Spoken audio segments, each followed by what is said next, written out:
ভজনযোগ্য দেহ পেয়ে, সাধনযোগ্য দেহ পেয়ে যদি এই জনমটা আমরা হেলাই হেলাই কাটিয়ে দিই না, তাহলে জগতে আমাদের আশা আর যাওয়াই শুধু সার হবে।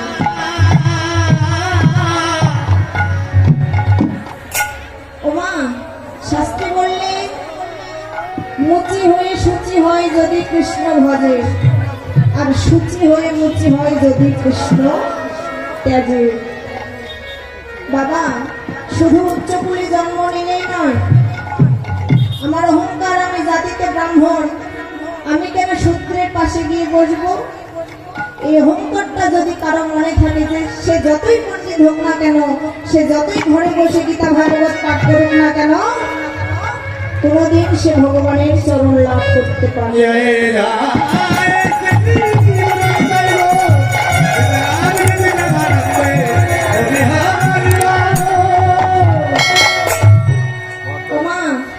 শুনেছি যদি কারো পূর্ব জন্মের অপরাধ থেকে থাকে, পরের জন্মে তাকে নাকি নিচু কুলে জন্ম নিতে হয় বলে।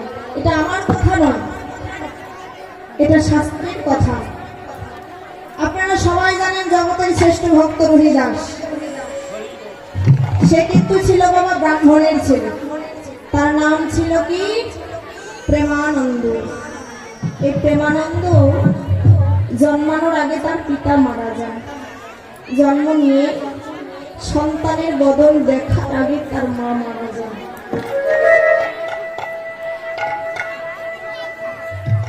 জগতে যার পিতা নাই, মাতা নাই, জগতে তার মতো অসহায় আর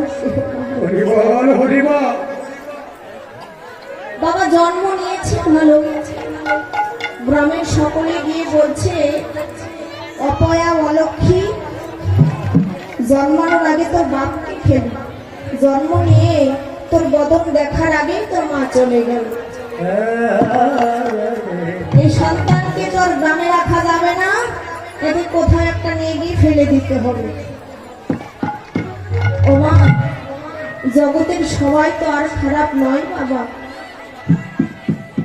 গ্রামের এক বৃদ্ধা মা জননী দৌড়ে ছুটতে ছুটতে গিয়ে বলছে, ওগো তোমরা ওকে ফেলে দিও না, আমি ওকে মাতৃস্নেহে লালন পালন করব। গ্রামের সকলে বলছে নিয়ে যাবে তো নিয়ে যাও, কার কি প্রয়োজন আছে, অপয়া অলক্ষী, তাকে আমরা এই গ্রামে রাখতে চাই।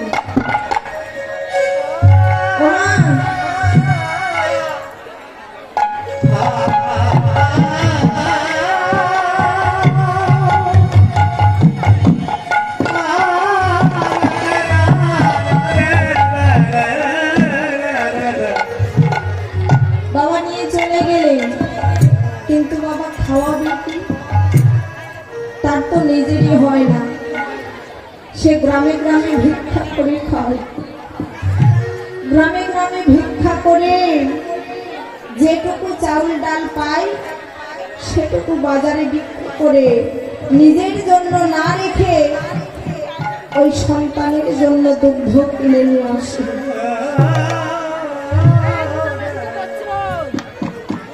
গ্রামে গ্রামে ভিক্ষা করে যেটুকু চাউল ডাল পায় নিজের জন্য কিছু রাখে না, সব কিছু বিক্রি করে ওই সন্তানের জন্য দুগ্ধ কিনে নিয়ে আসে।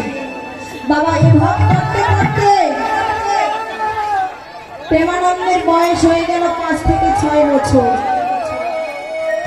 ও মা, জগতে যার কপাল দুঃখে ভরা তার কোনদিন সুখ জোটে না। প্রেমানন্দ যখন এমন করে খেলছিল, মাটি দিয়ে কৃষ্ণ মূর্তি তৈরি করে গাছের ফুল ছিঁড়ে প্রেমানন্দ আমার গোবিন্দের সেবা দিতেন আর বলতেন, প্রভু দয়াময়, আমার তো দেবার মতো কিছু নেই, তাই আমার এই নয়ন গঙ্গার জল দিলাম তোমায়, তুমি কৃপা করে আমাকে আশীর্বাদ করো। তাই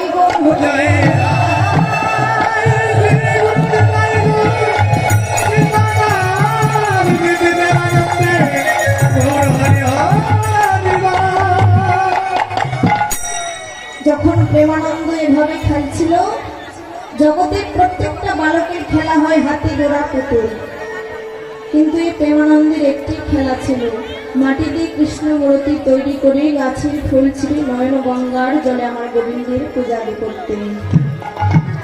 যখন এভাবে খেলছিল, গ্রামের অন্য একটি বালক দৌড়ে ছুটতে ছুটতে গিয়ে বলছে, প্রেমানন্দ,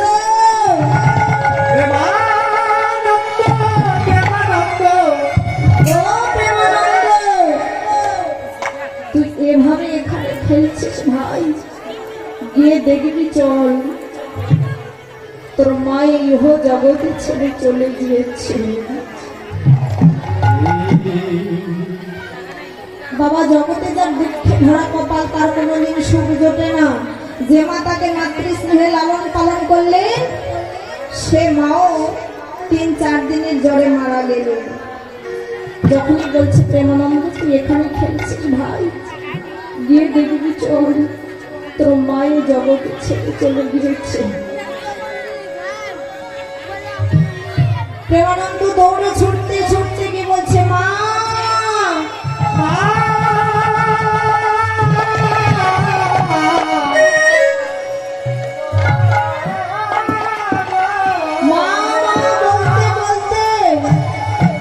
দৌড়ে গিয়ে মায়ের বুকের উপরে পড়েছে। মায়ের বুকের উপরে পড়ে মাকে জড়িয়ে ধরে কাঁদছে, মা, জগতে তো আমার আর কেহ নাই, পিতা নাই, মাতা নাই, আত্মীয় স্বজন, বন্ধু বান্ধব আর কেহ নাই। যে মা তুমি আমার একমাত্র অবলম্বন ছিলে, যে মা নিজে না খেয়ে আমাকে তুমি খাওয়াতে, বলো না আমি জগতে আর কাকে এমন করে মা মা বলে ডাকবো? জগতে এমন করে কাকে মা বলে ডাকবো?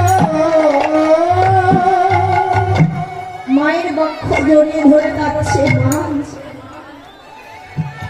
বলো না আমাকে কে এমন করে আর খাওয়াবে, কে এমন করে আমাকে আর ডাকবে, কে আমাকে এমন করে আর ভালোবাসবে? মায়ের বক্ষ জড়িয়ে ধরে মাকে দেখে বলছে, মা গো, জগতে আমার তো আর কেউ রইল না। ও মা, গ্রামের সকলে গিয়ে বলছে, প্রেমানন্দ এভাবে কাঁদলে তো কোনোদিন তোমার মা ফিরে আসবে না। যে একবার চলে যায় সে আর কখনো কোনোদিন ফিরে আসে না।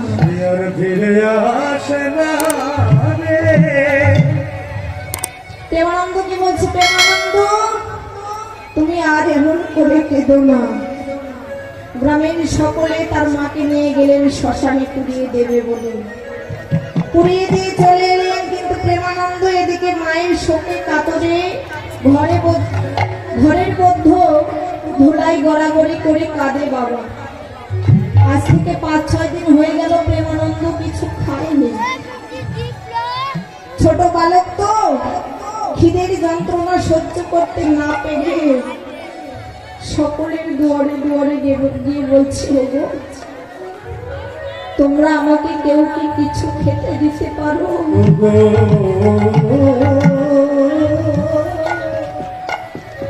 যার দুয়ারে যায় সে তাকে লাঠি দিয়ে তাড়িয়ে দেয়, বলে অপয়া অলক্ষী, জন্মানোর আগে তোর বাপকে খেলি, জন্ম নিয়ে সন্তানের বদল দেখার আগে তোর মাকে খেলি, যে মা তোকে মাতৃস্নেহে লালন পালন করতো তাকে খেলি, এত মানুষকে খেলে তোর পেট ভরে নেই। ও বাবা, ছোট বালক তো খিদের যন্ত্রণা সহ্য করতে না পেরে একটি গাছতলায় গিয়ে বসে দুটি বাহু উত্তোলন করে প্রভুকে ডেকে ডেকে বলে, আর কাঁদে, দয়াবো জগতে আমার কপাল কি শুধু দুঃখে ভরা? জগতে আমার কি কখনো কোনো দিন সুখ হবে? দয়াময় আমি যে আর খিদের যন্ত্রণা সহ্য করতে পারি না। জানো, আমি যার দুয়ারে যাই সে আমাকে লাঠি দিয়ে তাড়িয়ে দেয়। সে আমাকে লাঠি দিয়ে তাড়িয়ে দেয়। কেতনিয়া দিদির দৃষ্টি আকর্ষণ করছি। দিদি 1 মিনিট। শুধু কৃষ্ণ ভক্ত মন্ডলী, ভক্তিমতী মাতৃমন্ডলী, গীতা ভাগবত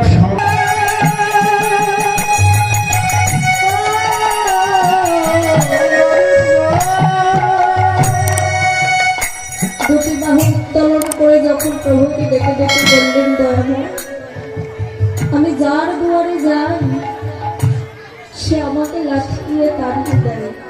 আমি যার খিদের যন্ত্রণা সহ্য করতে পারি না। বলো না, আমাকে কে এমন করে আর খাওয়াবে? কে আমাকে এমন করে ভালোবাসবে? বাবা ভক্তের ভগবান, ভক্তের ডাকে ভগবান কোনোদিন অদূরে থাকতে পারেন না। ভক্তের ডাকে ভগবান ছুটে এলেন কেমন করে? এক বৃদ্ধ ব্রাহ্মণের বেশ ধারণ করে প্রেমানন্দের কাছে গিয়ে বলছে, প্রেমানন্দ, জীবনানন্দ রে, তুমি এমন করে কাঁদছো কেন বাবা? তোমার কি হয়েছিল? প্রেমানন্দ বলছে, বাবু জানো, আজ বাদে 5-6 দিন হয়ে গেল আমি কিছু খাইনি। যার দুয়ারে যাই সে আমাকে লাঠি দিয়ে তাড়িয়ে দেয়। আমি যে আর খিদের যন্ত্রণা সহ্য করতে পারি না। তুমি কি আমাকে কিছু খেতে দিতে পারো? দয়াময় ভগবান আমার বললেন, ওরে, আমি তো নিজেই অভুক্ত হয়ে রয়েছি বাবা, আমি তোকে কি খেতে দেব? আমি তোকে খেতে দিতে পারবো না, কিন্তু তোকে আমি একটি পথ দেখিয়ে দিতে পারি। বললেন, কি পথ গুরুদেব? বলছে, এখান থেকে চলে যা বারাণসীতে গুরু রামানন্দের আশ্রমে, সেখানে গিয়ে থাকতে পারবি, খেতে পারবি, তোর কোনো অসুবিধা হবে না। বলছে, ঠিক আছে গুরুদেব। গুরুদেবের চরণে প্রণাম করে চললেন প্রেমানন্দ। গিয়ে পৌঁছালেন, যখন দেখলেন গুরুদেব দাঁড়িয়ে রয়েছে, কিন্তু আমার গোবিন্দের বুকে কোনো খাদ নেই বাবা।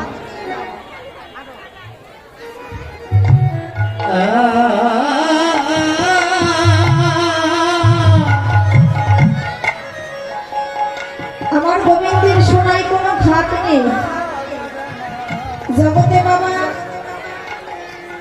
আমরা যদি কোনো মা সোনার মালা পরিধান করি আমাদের অহংকার বাড়ে, কিন্তু বাবা যারা কেবলমাত্র একবার গৌর সোনাবঙ্গে পরিধান করেছে জগতে তাদের আর কোনো মান অভিমান থাকে না। তাদের আর মানবিমান থাকে না। এই যে আপনারা এখানে এসেছে অনেক ভক্ত, ও মা, ও বাবা, যখন এখানে এসে আপনারা বসেন তখন কি কেউ কাউকে জিজ্ঞাসা করেছিলেন যে আপনি কোন জাত? কেউ কাউকে জিজ্ঞাসা করেননি, যে যেখানে পেয়েছে বসে পড়েছে।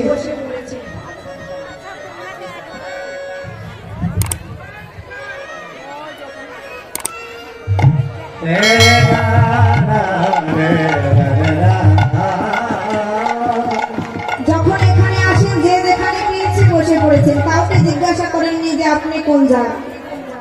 বাবা, এটাই হলো ভক্তের স্বভাব। যারা ভক্তের মতো ভক্ত হয়, যারা আমার গৌরহরিকে ডাকার মতো ডাকে, ভালোবাসার মতো বাসে, তাদের মনে কোনোদিন অহংকার থাকতে পারে না। এটাই হলো বাবা ভক্তের স্বভাব। এখানে কারা এসেছেন? আমার গৌর ভালোবাসার মানুষ যারা যারা, ও মা, যারা আমার গৌরহরিকে অত্যন্ত ভালোবাসেন, মনে মনে বলেন, তার দর্শন না পেলাম, তার দেখা না পেলাম, কিন্তু তার গুণগান শ্রবণ করেও সেই নিত্যাপিত কোরআনটাকে একটু শীতল করতে পারে। তাই তারাই এখানে শুনে এসেছেন যারা আমার গৌরহরির ভালোবাসার মানুষ। ভালোবাসার মানুষ সেই রূপ দর্শন করে জগৎ জনার নয়নের আনন্দ। যদি বাবা কেউ একবার ওই রূপ দর্শন করতে পারে, তাকে জগতের আর জগতের ঘর কি তার আর ভালো লাগে? যারাই কেবল আমার গৌর হরিকে ভালোবেসেছেন তারাই ঘরের বাহির হয়েছে। ওমা, জগতে আমরা এসেছি হরি নাম করবার জন্য, ভক্ত সঙ্গ করবার জন্য।